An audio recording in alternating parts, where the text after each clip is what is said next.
Another year, another trip across the pond. And that's exactly where our New York Jets are headed to face the Denver Broncos. Last year, when they faced the Denver Broncos, we spoke with somebody specific to go behind enemy lines and talk about that matchup. And guess what? That same person is back. Woo! So that's my little teaser before we talk a little bit more about him and then talk with him. So here we go. We're going behind enemy lines. And one more time for you, across the pond. Okay, for some Jets Broncos preview, it's Boy Green meets Wudi. Can you guys help us get a Jet chant here? Yeah, going. Oh. Okay, yeah. Come on in. Yeah. Okay, let's go! J-E-T-S, Jets! Let's go! J-E-T-S, Jets! Let's go! There you go, Third Party Thursday. Chris joining us here on the program with a capital P here on the program. Jake Asman, come on down. How you doing, good sir? Wow, what an intro. I mean, Boy Green is known for having the intro, but Wudi, that was unreal, man. Thanks for the kind words, son. We are men of many names. My favorite Austrian Jets fan right there, Yeah. baby. Boy Green Meets Wudi.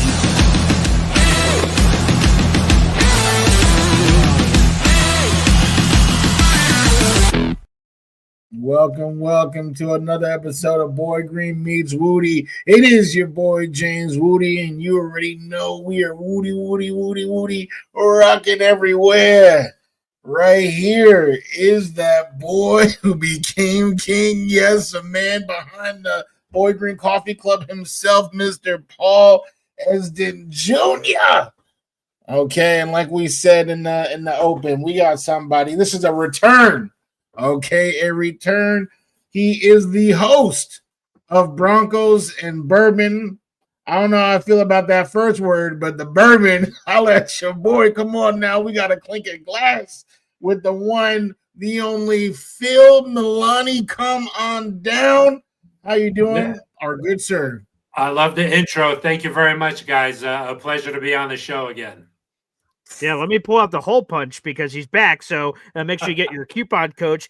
Yes. Hand that back on over there. And not only is it a hole punch card for being back on Boy Green Meets Wudi, but it is a hole punch card, Wudi, because the Jets and Broncos continue to play every year. It's a weird scheduling quirk that continues to happen here between the New York Jets and the Denver Broncos. So once again, I believe it's 2020. 2021, 2022, 23, 24, 25. This is going to be year number 6 in a row that the New York Jets and Denver Broncos played. So let me hole punch that one as well here with Phil. So it's been a weird one, but I will tell you a pleasant surprise because, Phil, that means we've gotten to do a lot of conversations over the last 6 years, which has been fun. Always a pleasure to be on with you guys. I mean, it's so much fun always talking Broncos and Jets. And, these two teams, like you mentioned, faced each other so often now. But the personnel, the personalities, the coaching staffs, everything, it's always a different matchup every time these two teams get together. Now, last year was pretty ugly. It was 10-9. You guys won. And, I was going to start off the show by forcing you to make a promise that it would be more points than that. But I've seen the Jets defense, so I can guarantee there's going to be more points than that, certainly in this contest. Let's start off here with the journey of Bo Nix, who, a lot of people gave Denver some crap last year for taking Nix because he was the 6th quarterback in that top 12. And it just felt like that was just the one that randomly fell to Denver. But he shut everyone up in that second half of the season and did some scintillating things. It looked like at least early on here, Phil, that there were some turbulent waters for Bo Nix. Has he been able to overcome those, and how has he looked heading into this one? Yeah, it's been interesting. The Broncos had this long playoff drought, did not make the playoffs for a decade. Insert Bo Nix, the combination of him and Sean Payton last year, it worked. It wasn't always pretty, but the Broncos somehow found a way to get into the playoffs. Nope. Okay, it looks like we've lost Phil there. So that one went wide right. Excuse me. Sorry for the technical difficulties here, folks. As this is coming in, I guess this is a good detour to say, "Hey, Ryan McCarthy, thanks for the 10-pack of Boy Green Coffee Club memberships, baby." Yeah, I'll take that. I think we're going to be hearing those chimes a lot over the next couple of months, Woody. Unfortunately, at 0-5, so that could be happening here. But by the way, just a quick one of these shouts out. Real quick, as we're getting our guy Phil back in here. Here are the 10 new members to the Boy Green Coffee Club. Shout out to Ryan McCarthy. Thank you so much. Papa Jet 73, Latanya T, Drug Monkey. What the hell? Mion Ring, Kevin M, Randy 23, Uno Jets, Jason Lang, Brian Farrell, and Skinny D23. Thank you so much for the Boy Green Coffee Club memberships here on the program, which we appreciate. So, Ryan, appreciate you. He says, good afternoon to the New York Jets only, and especially the afternoon Coffee Club. Again, we're still working on the Wudi name because he's going to get monetization soon, and we got to figure out what that name's going to look like. But appreciate it, Ryan. You got 10 raffle tickets for our contest. Thank you very much. All right, let's bring Phil back in here. Phil, sorry about that. My fault, guys. Your batch here. So no. Oh my gosh, I'm struggling here today. So sorry. Yes. So last year the Broncos get into the playoffs. The city of Denver falls in love with this guy. He's like been anointed the franchise quarterback. Like Bo Nix is the guy. He's at Nuggets games. He's at Avs games. I mean, he could do no wrong. The start of this season has been a little bit up and down, but I think that one thing you see with the Broncos is that they've adopted his personality. I mean, if you talked about the personality of the entire team as the Broncos, they sort of mimic how Bo goes, and Bo is like this edgy, competitive, fiery kind of guy, and I think the Broncos are a little bit like that too. So started off the season, so many expectations for him to take this leap this year, to avoid the sophomore slump, that dreaded slump for quarterbacks, and that first game against the Titans, it did not look pretty. Like he was not able to do a lot of the things he wanted to do. I think he had 2 picks in that game and a fumble. So I think that he was just feeling a little bit of the pressure there.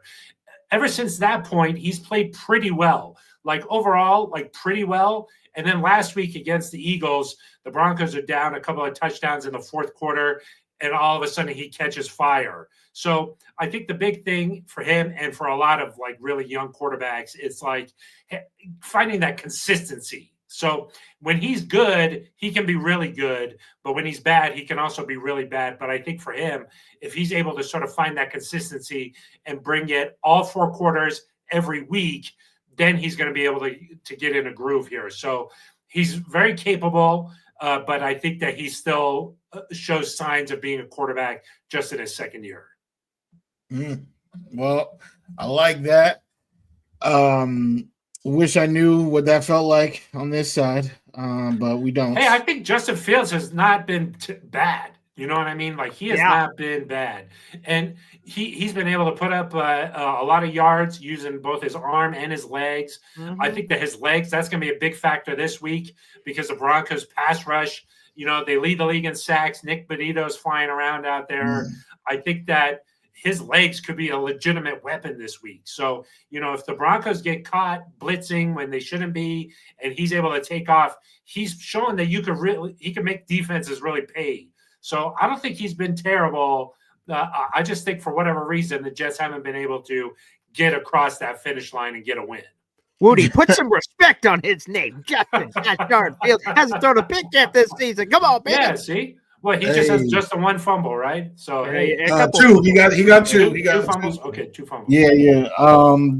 One of them for like negative 20 yards, but we're not going to talk about that. But one thing, so in that same vein, defending Fields, a whole argument that I've heard many times is, well, we don't have a wide receiver 2 opposite him. Look at the guy opposite. But Phil, with you, I feel like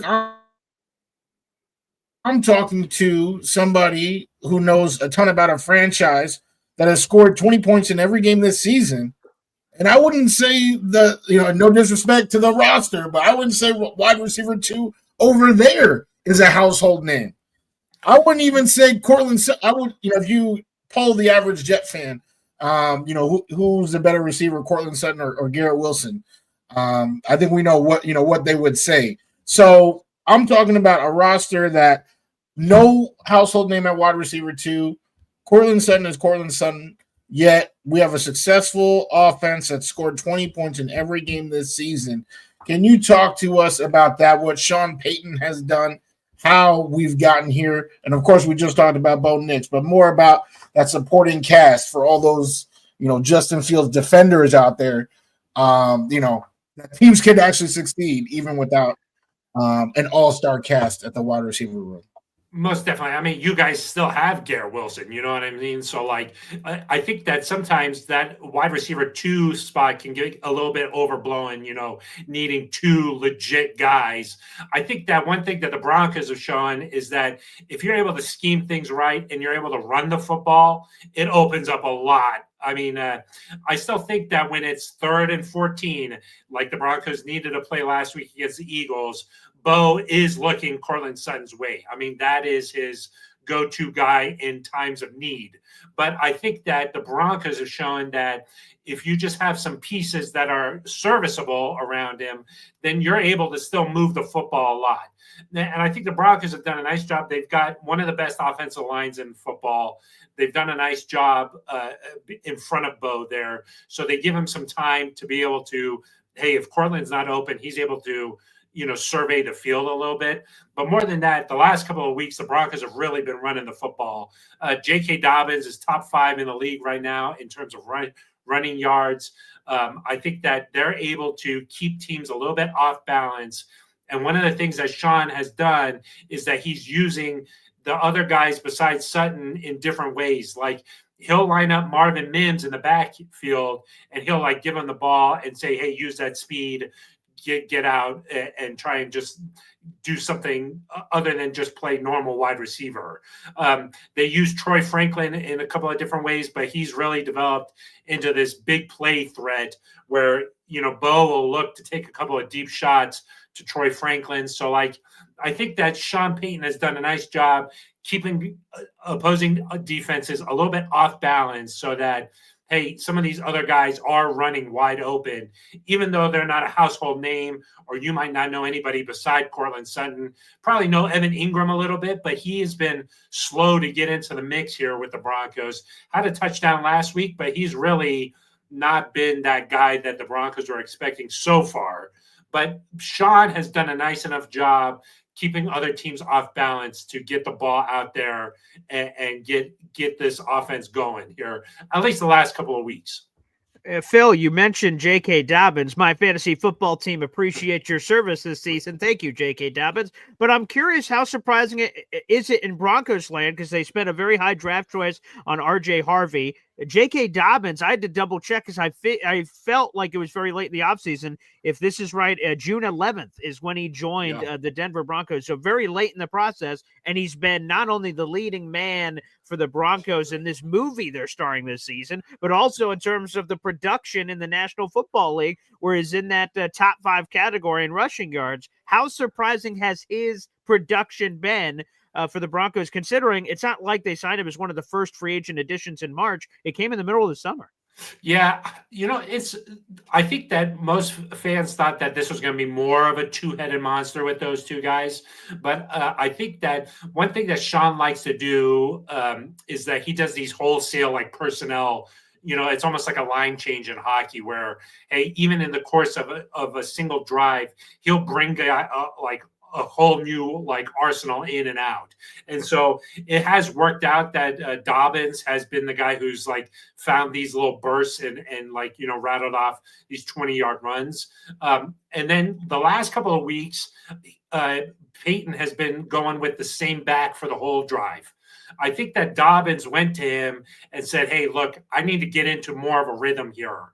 I need to be out there and I need to just feel like I'm in the game a little bit to find some success. And it's worked out. The last couple of weeks, he's been running the ball really well.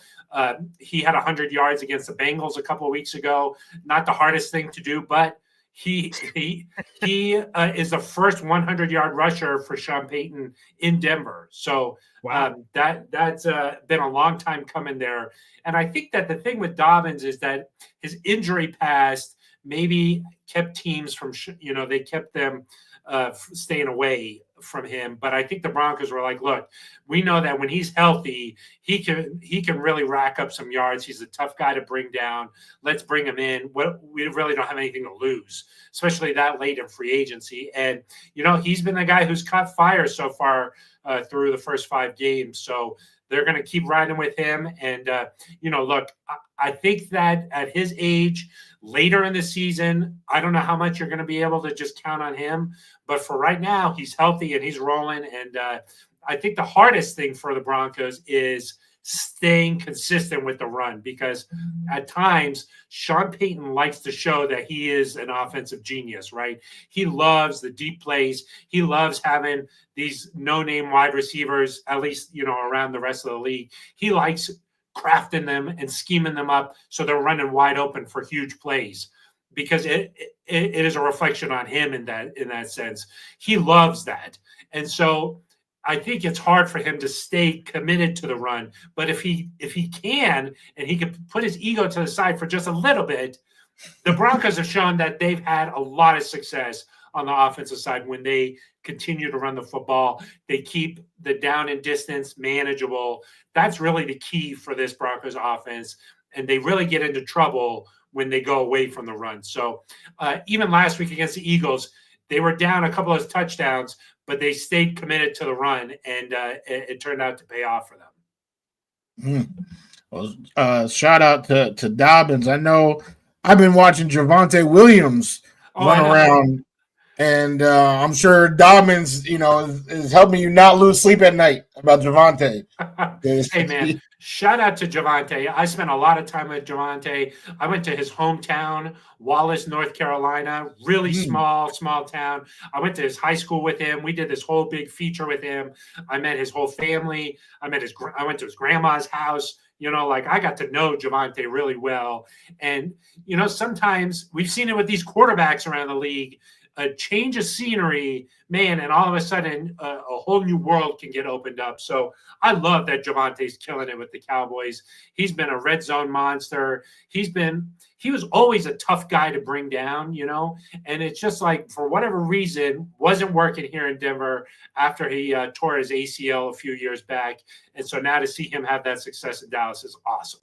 And speaking of that, isn't that beautiful? You're talking about, new locations sometimes can be a fresh start for someone. Let's shout out John Franklin Myers. Wow, new life there in Denver. Yeah. We gave him away for a half-eaten bag of Doritos, and couldn't just try to find a team to take him. And it sounds like JFM, as you mentioned earlier, right, that the Broncos lead the league in sacks. And for people who don't know, not only do they lead the league in sacks, they have a 5-sack lead over the next closest team. That shows how dominant they've been. And then when you look at the numbers even deeper, here for the Broncos, they have 5 guys that have at least 2 sacks apiece. So it's a collective, but also Nick Bonito, who you mentioned earlier, is going bonkers, already having 7 sacks already on the season. So I mean, man, this Orange Crush defense, or I don't know if they're still going by the Chucky name from last year, the no-name Broncos defense. I don't know what they're calling this group. I could just call them elite. That seems to be fitting.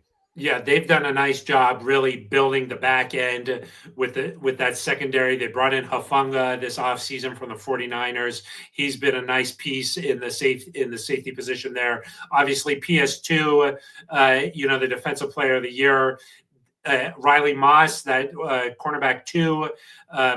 They've got some really nice pieces there in the secondary that's giving those front guys some time to really get after the quarterback. So they really are playing off of each other. The secondary has done a nice job, and the front 7 guys are really getting after the quarterback. Vance Joseph likes to dial up pressure, man. He likes to bring guys from all different places. He plays without a lot of fear, and he lets those guys in the secondary really play on an island sometimes. And it's allowed the Broncos to really get after opposing quarterbacks. And, that's no slight on those guys up front. They're very talented as well, but they're really, it's being able to play off of each other that's allowed them to have so much success. And yeah, Nick Bonito is a guy who's really come on, after his first couple of years out of Oklahoma. He was a second-round draft pick. Really weren't sure what to expect from this guy, but he's been able to really turn it on. Last year was his breakout season. He found the end zone. He's a guy who is making game-changing plays, not just sacks. And so this year he's really picked up where he left off. And just this week, PS2 was saying, hey, if I'm going to not be Defensive Player of the Year again, maybe Benito could take it. I'll pass the torch to him. So, that's getting ahead of yourself a little bit here. But, yes, the Broncos have made it a priority to make opposing quarterbacks feel very uncomfortable. I would say, really, if you look at this whole Broncos defense, the only area of weakness is that inside linebacker. And opposing teams have really tried to schematically attack those two guys there, particularly Alex Singleton in coverage. Running backs coming out of the backfield have had a lot of success catching the football down the field. So the wheel route has had a lot of success against Alex Singleton and this Broncos defense. Saquon Barkley scored a huge touchdown last week for the Eagles. So that's an area where the Broncos are going to see offenses really continue to attack and force them to switch things up. But right now they're getting after opposing teams, and I expect Fields will have to use his legs a bunch in this game. We'll see if the Jets pick up on that. They've been known to be about 2 to 3 years behind of the rest of the league on picking up on stuff. So we'll see what happens. If we see any wheel routes. But I will stick with your guy, PS2, the Defensive Player of the Year. He's in the heading. It's disrespect that another name was thrown into that heading of the video. Wait. Let's do a quick temperature check, because Phil could have changed his stand from last year. So Phil, PS2 or Sauce Gardner? It's not even a question right now, right? Is it still a question? Sauce, right? I don't think so, man. Oh, I think okay. that Right. It was never Sauce, man. Slight edge. Okay, I respect. I'll tell you, the second I saw PS2, he is such a big body, man. He is so much bigger in person than he looks, on TV. And the way he moves on the grass, it really looks so smooth, to the point where he looks different than other guys. Like, I don't know if you've ever seen players that, like, on the field, you're like, this guy's just moving in a way that's different than other players. Like, to get to the NFL, you have to be an insane athlete, right? And then amongst those guys, he even looks a little bit different. Von Miller really is the only other Broncos player I've been around who just looks a little bit different than other guys. PS2 clearly looks a little bit different. Last year against the Raiders, PS2 had a pick six where he caught the ball in the end zone, took it the whole distance of the field. It did not look like he was running that fast. But then those next gen stats or whatever clocked him, and they were like, that's the fastest anybody's been running this on a field this year. Like, he was going insane. And it didn't look like it. It looked like he was just like sort of like floating on the grass. And so he's just like a different level of athlete, man. And, opposing quarterbacks have really stayed away from him.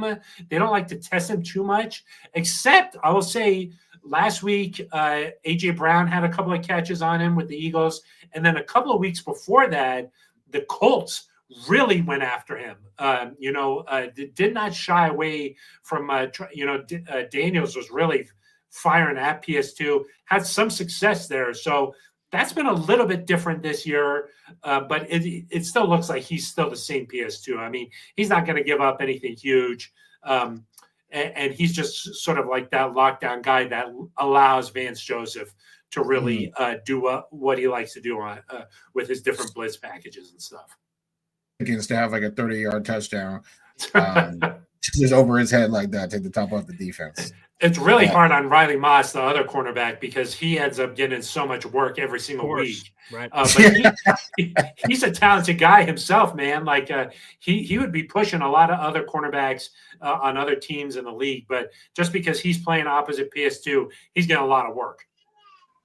Which makes so, as a Garrett Wilson fantasy owner, I would sit him this week, man. Sit him this week. No. Really? I mean, he might still put up a few points, but it's not going to be a normal week for Garrett Wilson. I'll tell you that. It's not going to be a normal week. Okay. All right. I like it. Now, they've been, I assume PS2 has continued to do this. He's done this in his past.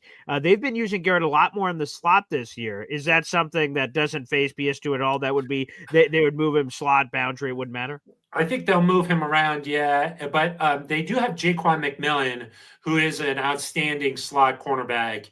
He, maybe one of the better ones in the league. They also drafted Jahdae Barron out of Texas in the first round, used him a little bit in that slot position. So they do have some other guys who their specialty is playing inside. So I don't know. That's going to be interesting to see that matchup because, anytime PS2's out there, the task for the opposing offense is, okay, how do we get our guy open? Like, we still got to try and get the ball to our number one wideout. So how do we move him around? What do we do to sort of manufacture some opportunities here? And a lot of that, it comes pre-snap. Like, how can we move this guy into some different spots? But PS2 has moved around a bit this year. All right, what's the Bronco? I know the Jets because, of course, us being a Jet show. How often has Denver played in London or any of these international series for that matter? Because now the NFL is going all over the place. I guess I'll just start there. How often has Denver traveled internationally recently? Not much. Just a few years ago when Nathaniel Hackett was the head coach, Russell Wilson, they went over there. They played the Jags, got the win. But before that game, they had not been to London in a very long time. I think late 2000s. I think it was 2010 the last time that the Broncos had been there prior to that Nathaniel Hackett trip. So part of the problem was that Peyton Manning was a quarterback in Denver. No team wanted to give up their home game in that situation. And it was before teams are really being pushed to try and, for marketing reasons or whatever, business opportunities, trying to get overseas, trying to, get a foothold with some of the fans, in London and wherever else the NFL has been playing games, Brazil, in Germany. It's cool to see the expansion of the game, obviously, and teams want this opportunity to be able to, create some Broncos fans, create some Jets fans all over the world, but the problem was that Peyton Manning being here, no team wanted to give that up. So the Broncos just never went to London. And so that just did not happen. And of course, the time the Broncos went in the late 2000s, there was an incident with that was Josh McDaniels was the head coach with the Broncos. They were spying on the 49ers practice there, got into a lot of trouble. So that may have also played into why the Broncos not asked to go back to London immediately after that. So that makes sense. I'm curious because the Jets decided to do this. This is AG's first year, of course. They went to London immediately. So they played their game on Sunday. Me and Wudi were at that Jets-Cowboys game. And the next day, they immediately went to travel to London so they could have as normal of a week as possible. Did Denver do the same thing? Did they do early London travel, or are they doing it later in the week? Because they played in Philadelphia on Sunday. So right after the game, they actually just took off and went back to to London. That way, they didn't have to fly 5 hours back to Denver and then all the way to London. So. And, the thing about NFL coaches, guys, being around teams and stuff, they love routine. Like nothing matters more than, hey, I woke up today, it's Thursday, this is what we do on Thursdays. That's just like how NFL teams operate. It allows them to operate at a very high clip where on Thursdays, we do this. On Fridays, we do this. Saturdays, we do this. Boom, it's game day, we do this. And they try to keep everything as normal as possible. The Broncos are staying way out of town. They're practicing where Tottenham, where they practice. So they're trying to keep things as normal as possible. I will say the one thing that's nice about these trips is that it affords a team to spend some time together. It allows the guys to get really close together. And in my experience, guys, that doesn't seem like that big of a deal, but it really is a big deal that the teams that I've been around that are closer, that they really care about each other, that they play for each other, it shows up on the field, man. Like teams that are really tight knit and they spend a lot of time together. They have position dinners and all this, and their families get to know each other and all this kind of stuff. That shows up in games. I don't know how to really describe it, but it really does make a difference. Like the Super Bowl 50 team with the Broncos. That was a tight-knit team, man. They spent a lot of time together. They played a lot of jokes on each other. That locker room was a place where guys, after practice, just wanted to hang out with each other, and it showed up. And so these trips to London, it sort of feels like you're just hanging out at the hotel. You're spending time with each other. You're hanging out in the dining hall. You don't have anywhere else to go. And I think that can help a team later on in the year, not just the Broncos. I think for the Jets too, a team that's having some struggles, hasn't seen the wins pop up. I think that at this point in the season where you're sitting here at 0-5, you could really go two different ways. You could start to have some fighting in the locker room, guys pointing fingers. The team can really get severed.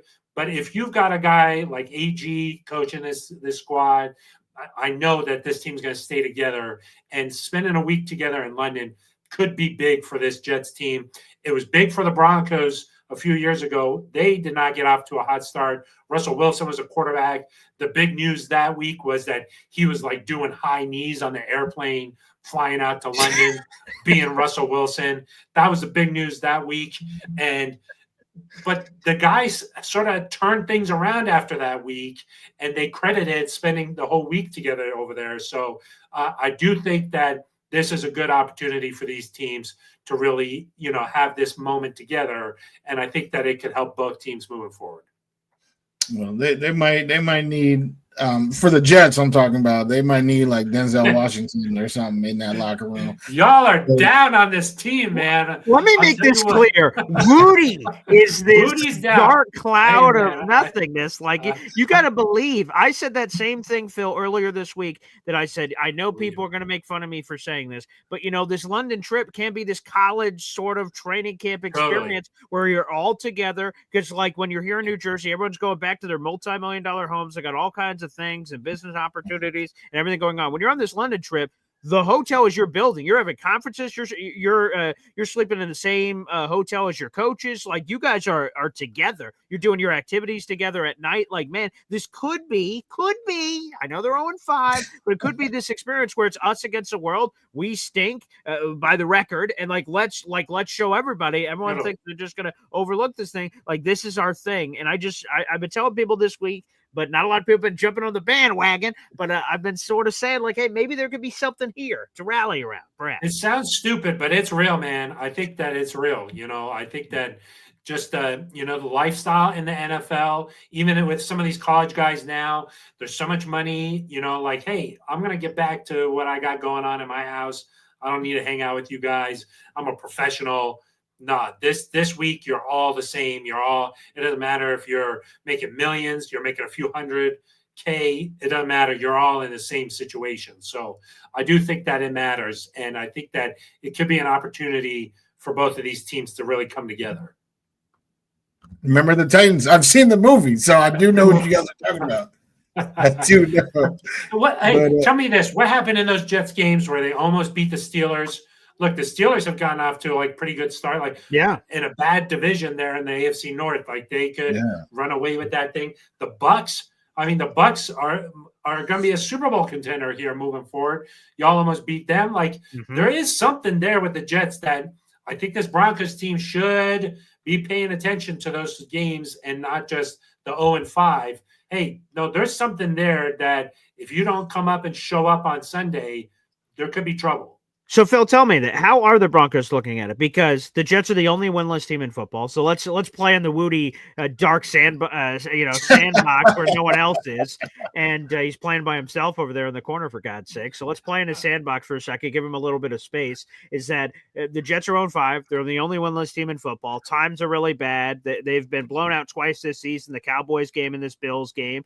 They're sort of in their feels like every time they faced adversity, they've folded like a cheap suit. When that thing happens, it's this phrase that gets uttered all throughout Jets land, same old Jets, and like, oh, here we go again. Things are going south, and then like there may be a lack of effort and things of that nature, where they just sort of like accept the fate that something's going to go horrifically wrong here. So the Broncos, I mean, first world problems, baby. They're they have a share of first place in the AFC West. They just defeated the defending Super Bowl champion Philadelphia Eagles. They're now going on this international trip against this team that stinks. Like, how are the Broncos viewing the Jets from any perspective of analyst, fan, team, anything that you can share as they look at this game?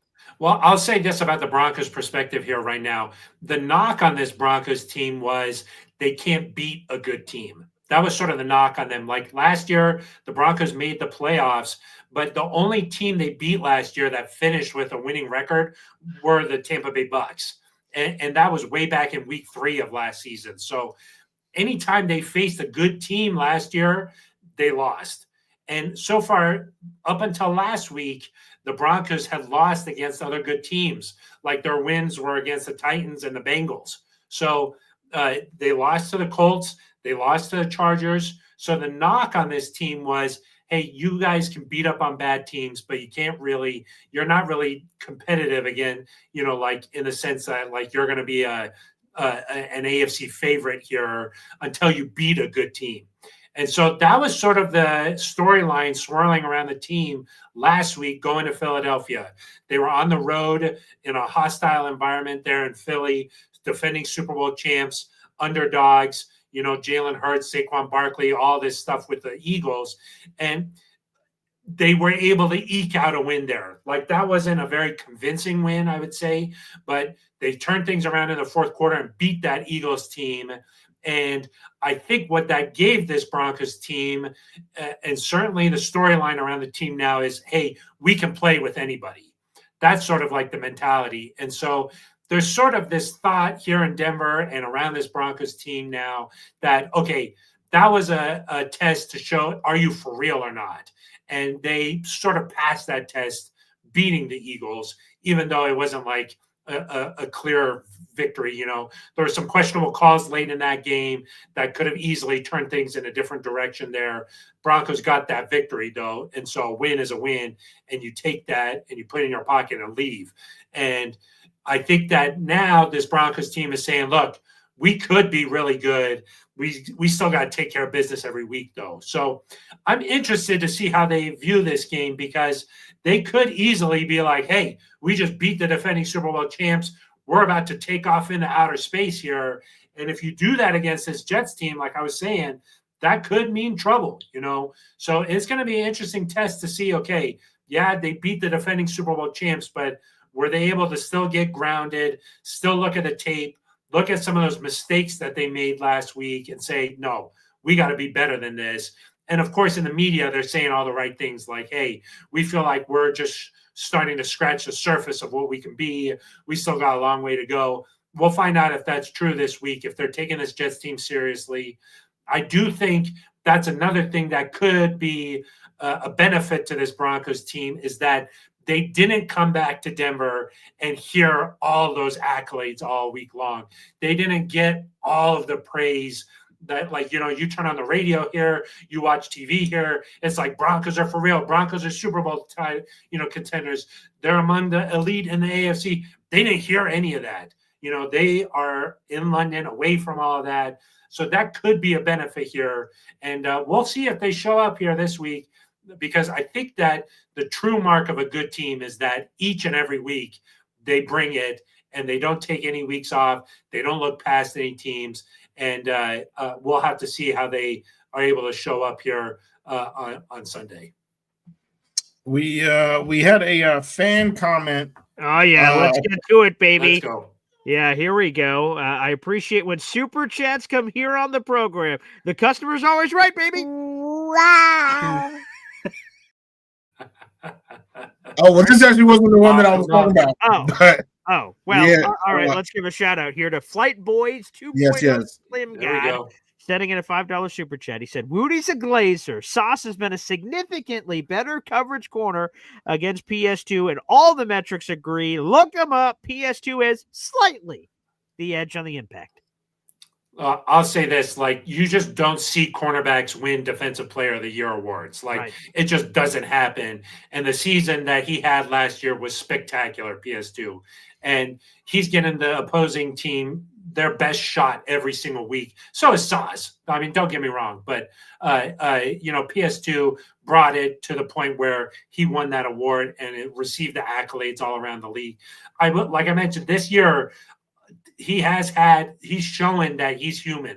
So like he's given up a little bit of stuff here, but the throws and the plays that have been made against him have been like spectacular. Like the ball placement has been like just out of his reach and it's a catch, like it's been like really, he's not giving up anything easy out there. Like this is like just like barely getting the completion and getting some yards against him. So I haven't looked at the direct head-to-head metrics out there, but I will say this: PS2, I think, just considered around the league, is that elite premier guy that everybody like. I think there was some debate there for a while, like who's the best guy. But once you have that award in your back pocket, unless something crazy happens, he's going to have that title for a year or two, I think. All right, Woody, you just heard it there. Or let's do, I love this, when we do random trivia. So here we go, Woody. We're going to put you on the spot because Phil may know this. So Phil may know this. So Phil, I won't be drilling you at this. It'll be Woody. So people in the back, hit the music. There we go. Okay, here we go. Woody, Phil just mentioned it. Man, it's pretty hard for corners to win Defensive Player of the Year. I ask you this, and I'll give you the years. From 1971 moving forward, since they've been basically tracking that award, how many corners in NFL history have won Defensive Player of the Year? This is since 1971. How many corners have won Defensive Player of the Year in NFL history? Yeah, I don't know how we got from me getting ready to ask a question to now I'm on Who Wants to Be a Millionaire. But I'll go with yeah, see. I mean, I would love to, but apparently I don't have life. Definitely not an option. Yep. I'll go with 6. Well, you just nailed it, Woody. You did not win $1 million, but you just won correct answer on that trivia. Yes, PS2 became the 6th corner to win Defensive Player of the Year in NFL history. Here are the players. Mel Blount, yeah, he's pretty good. Won it in 1975 with the Pittsburgh Steelers. Lester Hayes for the then Oakland Raiders in 1980. Deion Sanders, prime time, won it for the 49ers in 1994. Charles Woodson won it in 2009. And you had Stephon Gilmore in 2019. And then finally, PS2. That is an elite list. 6. So, Woody, congratulations. You won nothing, but there you go, buddy. Yeah. Hey, well, I'm just like Sauce because I won nothing. Dang. Wow. Man, getting shots from everywhere, man. Yeah. Hey. But no, the question that I was gonna ask though, because we all play fantasy. We all living and dying by our fantasy team success. Right? We had somebody ask, should he start J.K. Dobbins and Evan Ingram this week? I will just chime in real quick. Please start J.K. Dobbins. He is going for 100 all-purpose yards. That is a damn near guarantee. If you seen Javonte last week, J.K. Dobbins, he's going to be looking like a samurai the way he cut through the New York Jets defense. Yes. Evan Ingram is a little bit harder to answer. So that's why I want to pass that over to you, Phil. I mean, Jake Ferguson, carved us up. What's his name on the Dolphins? Darren Waller had 2 touchdowns against the New York Jets. So that does seem to be an area of weakness. But like you were saying, he hasn't really kind of come to form. So Should we start Evan Ingram this week? Waller showed up and he was like, "Let's go against the Jets." Right? He's just showed up. He's back, baby. I will say this: I would not start Evan Ingram. He had the touchdown last week. He's been dealing with some back issues this year. To me, whenever I hear back issue, I'm like, that thing's lingering. That's a problem that could pop up at any moment.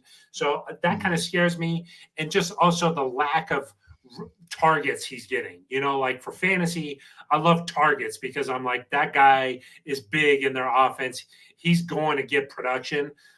Evan Ingram just hasn't gotten the targets that I think a lot of people expected here. It depends on what we see from this Jets defense. Like if there's a lot of zone there, then you could see Ingram starting to get a few catches going.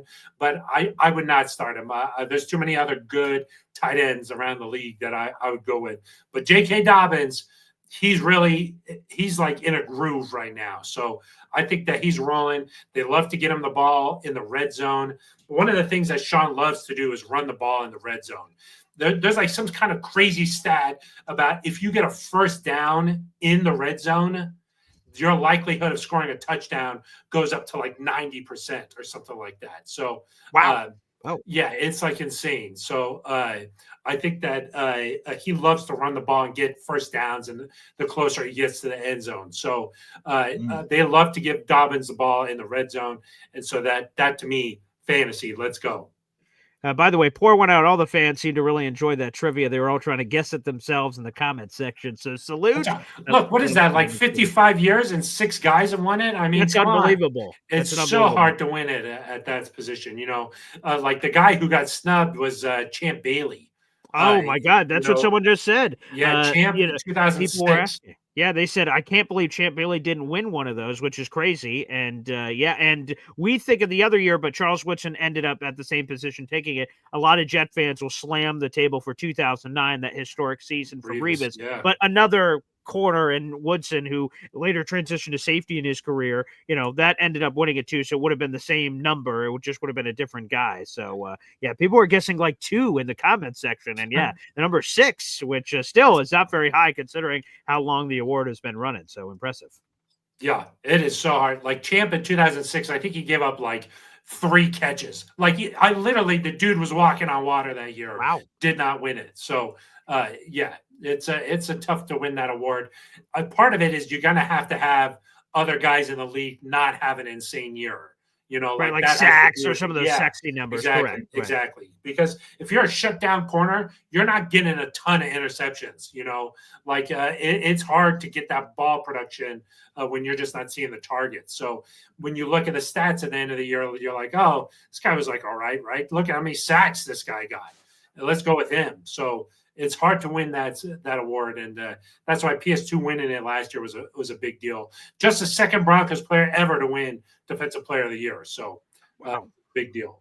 That's pretty historic. All right, Phil, before we get out of here, I want you to talk about Broncos and bourbon. Now, I understand why Jets and bourbon would go together based on my history as a fan. But the Broncos have had a lot more success with all those championships stacking up behind you. So Broncos and bourbon, give it to us. You work for the Denver Broncos for a very long time, and now you get to do your own thing, which is awesome. I see it. The facial hairs growing out. Yeah, I get to mix it up, man. I could be me now. No, I was going to say, hopefully this poster here doesn't bring back too many bad memories, because if you look here, they got the schedule here. January 15th, New York Jets AFC Championship, 23-10 Broncos got the victory. We were up 10-0 in that one. Yeah, windy day in Denver. Yeah, that kickoff, Jason Elam kicked the ball off, fumble there on the special teams. That changed the whole game. The older Jets fans watching this, they'll remember that day. That was a big moment for me, man. So anyway, so Broncos and Bourbon, that's my show. Check it out on YouTube. We had former Broncos quarterback Jake Plummer was the guest. Love Jake. Week. Awesome. Jake Plummer is my guy. So I get my friends in the media. I get former Broncos players. They come on, and we just try to be entertaining and informative. So that's the name of the game, right? Bring some knowledge, learn something, but do it in an entertaining way. That's what we like to do. That's what you guys do. That's sort of the name of the game. And then at the end of every episode, I like to sample some bourbon because, guys, I like to get different bourbons. When I'm at the liquor store, though, I'm like, I want to try something new, but I don't know what I want to try. So then I try to take some recommendations from our viewers.